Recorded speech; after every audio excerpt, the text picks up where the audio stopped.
Caring for someone with Alzheimer's disease requires careful planning and consideration, and especially when it comes to medical visits.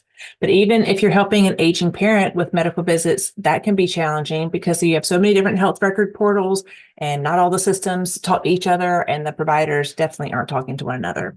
So in this week's episode, I'm sharing 10 tips to help you prepare for a doctor's visit as either a caregiver for a person living with Alzheimer's disease or any other chronic illness, but also for an adult child helping an aging parent. Be sure to stay tuned to the end because I have a one-page reference for you where all 10 tips are listed, so easy peasy. Welcome back to This is Getting Old, Moving Towards an Age-Friendly World.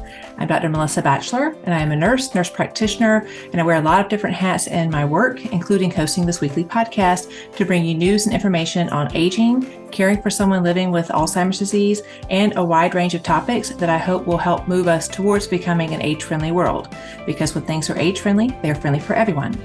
So if you like the podcast, the best way to help me grow and support the podcast is to like it, share it, and leave a review in whatever platform you've tuned in on today.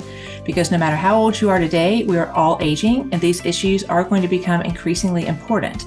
If you're a millennial, there are things that need to be in place when you reach the age of 65. So we have about 20 to 25 years to get these things in place to help you age with the support and choices that will help you, just like the people that are 65 today.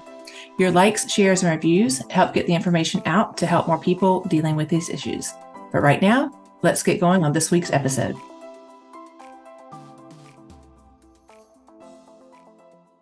So I'm Dr. Melissa Batchelor, and I'm a nurse practitioner with over 25 years in geriatrics and long-term care. And I often talk to people who kind of explain their difficulties in communicating with their healthcare providers. And so that is why we're doing this episode today. I also wanted to let you know in March of this year, I'm going to be launching a new membership site. It's called AgeWiseU.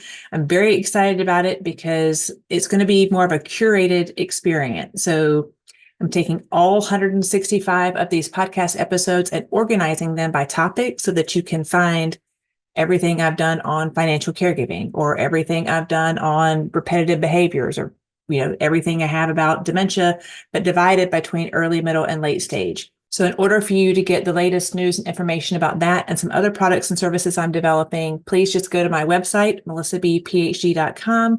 It'll pop up. You can add your email, and then you'll get weekly emails for you.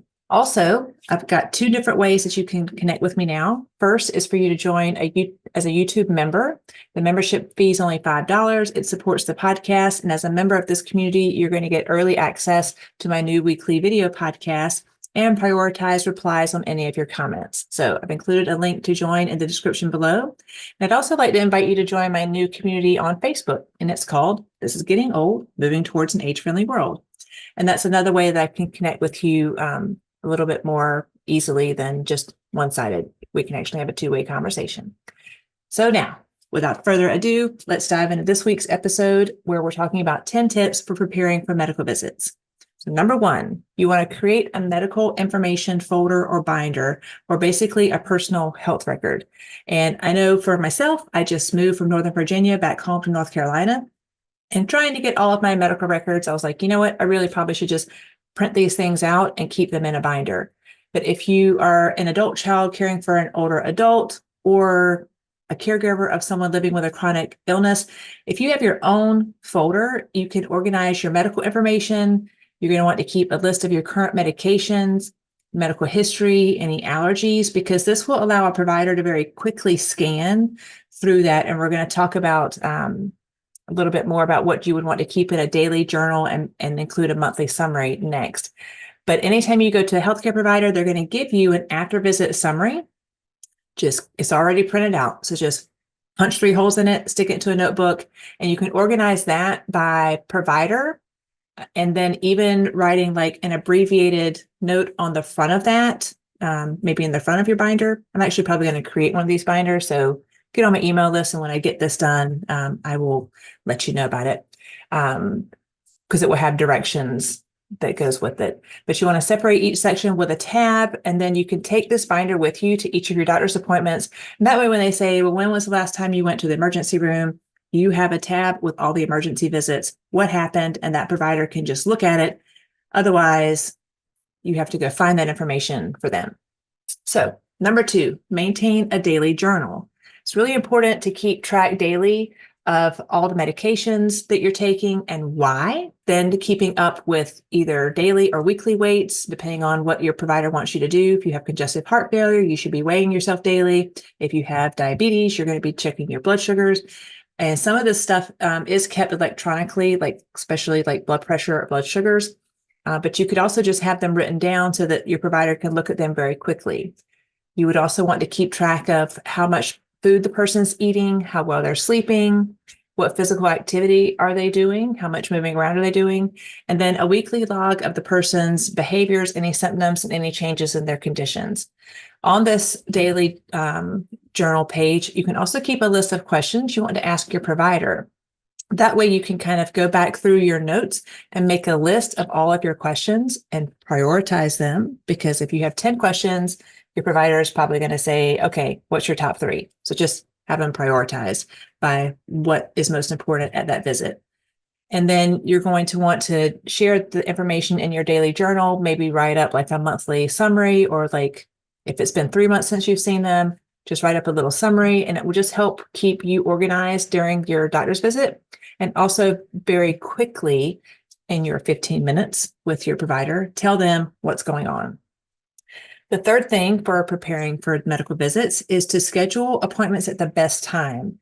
So I know like my grandmother does not like to get up very early, so they typically schedule her appointments like late morning, early afternoon. So you want to choose a time when the person that you're caring for is most alert and least agitated.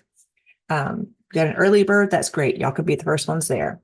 But also avoid scheduling appointments during times when, later in the afternoon, if the person does have Alzheimer's or cognitive impairment, where they might be more confused or irritated in the afternoon or the evening. The fourth tip is to bring a companion or record the visit as a memo on your phone. So if you have another family member or a friend that can go with you to your appointment, that person can provide support. They can take notes. They can offer comfort if the person that you're caring for needs it. Maybe there's too much noise, they get overstimulated, but they can just kind of help you problem solve as well.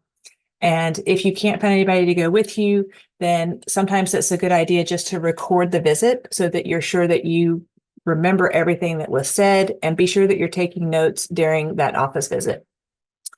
Number 5, we've mentioned it a little bit earlier, but come in prepared with a list of questions.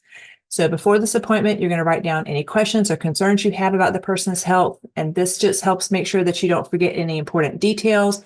And it also helps you kind of clarify in your thinking of these 10 things that I have questions about. What's the most important for me to get answered today? And it could be that if some of the other ones are kind of quick answers, you might could get more than the top 3 taken care of in one office visit. Number 6, you want to be ready for any behavioral changes, particularly if the person that you're with has Alzheimer's disease or some form of cognitive impairment, because they could end up kind of getting irritated or not acting all that great. But if you sense that a problem is arising, I want you to stop and think. And I have a problem-solving framework that I use. I call it the C3P problem-solving framework.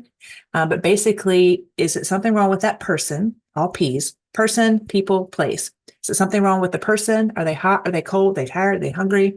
Is there something? Are they in pain? The people, are there too many people? Are those people being loud? Did we inadvertently do something that's kind of set off this behavior that we're seeing? Or is it the place? Again, is it too much traffic, too much going on? And positioning yourself either in a waiting room or in the exam room to kind of minimize those behaviors. But also reaching out to the office staff if you, ahead of time, if you think you're going to have any specific issues, and trying to minimize your wait times can be really important as well. Number 7, bring comfort items. This includes maybe taking like a blanket in case that place is, the office is super, super cold. Bringing a familiar book or a family photo album or a playlist of calming music.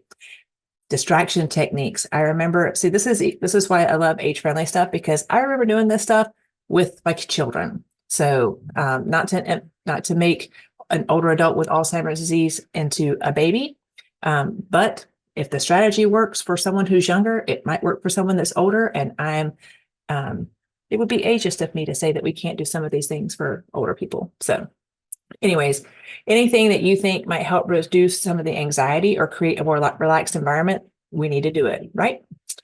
So number 8, make sure that you have an updated emergency contact list and make sure that you give that information to the doctor's office because they need to have the right phone numbers for you. They need to know who to call in case of an emergency. And that's not only for you, if you're a patient, for your aging parent, or someone living with Alzheimer's disease, but your doctor's office sees really clear instructions on how to reach you in case of any emergency. So always checking that information is current and up to date. Number 9, communicate any changes in function. So basically what this means is that if you've seen a change in the person's ability to think or their physical ability, so maybe they're not walking as much, if they have fallen, you need to let your provider know these things. Maybe they're not feeding themselves as much as they could before, or maybe they're not able to get dressed. But you need to let your provider know what this person is not doing that they used to be able to do, because this might help set them up for making some referrals and adjusting the plan of care. So maybe they need to go to physical therapy or speech therapy, or they might even just be able to help you problem solve as to why that person might not be doing those things, as well as do an assessment, do some lab work to make sure we don't have an infection or anything like that going on. And then lastly, number 10, know what the plan is for follow-up care. So you're going to want to talk to your provider about what's going to come next, like when are you supposed to come back, what tests need to be done in the meantime, and that you know what you need to do, what the next steps are going to be for caring for that person for whatever problem you went to the doctor to have addressed anyway. So you're going to want to talk about and schedule any necessary follow-up appointments, any testing, any referrals, and making sure that they give you that after summary visit. And then you want to put it in your personal health record, because communication really is key. And sometimes the more proactive we are, the better our encounters are going to be with our providers. So maintaining an open and honest dialogue with your provider, because you want to share both the positive and the challenging aspects of caregiving, because that collaboration is just going to lead to better care for that person living with Alzheimer's disease or the person you're caring for, whether it's a parent, your spouse, a friend, or a neighbor. So you can get the free handout with each of these 10 tips listed on it at melissabphd.com/10 tips medical visits. And it's the number 10, so 10 tips medical visits. It's also in the description below here on YouTube or whatever platform you're listening on. You can grab it there. And just a reminder that in March of 2024, I'm going to be launching this new membership site called AgeWiseU, where I'm taking all this podcast content and I'm organizing it. And there'll be a membership site there. So be sure that you're on my email list. Go to melissabphd.com. And if you're going there to get the handout, this pop-up box is going to come up. You'll put your email in. Boom, you're done. So I love efficiency. Also, if you're listening on YouTube, I just created a YouTube member site. The membership fee is about $5 and it supports the podcast. And as a member, you're going to get early access to my new weekly video podcast and prioritized replies to your comments. So I've included a link to join in the description below.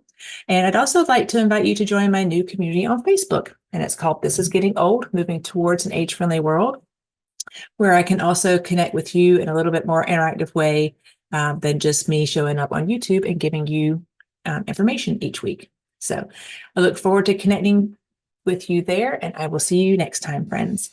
Thank you so much for listening to this week's episode. You can check out other episodes on this platform or visit my website at melissabphd.com.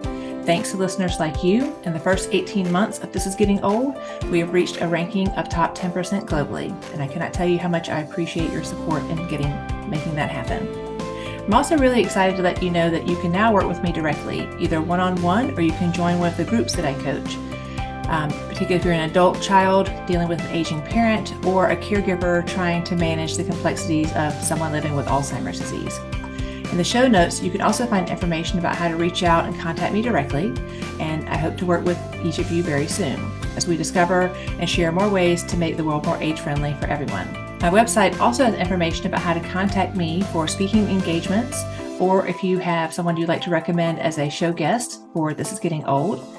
If you have a product or service in the aging space that you would like to advertise and or sponsor an episode, there's more information about that on my website.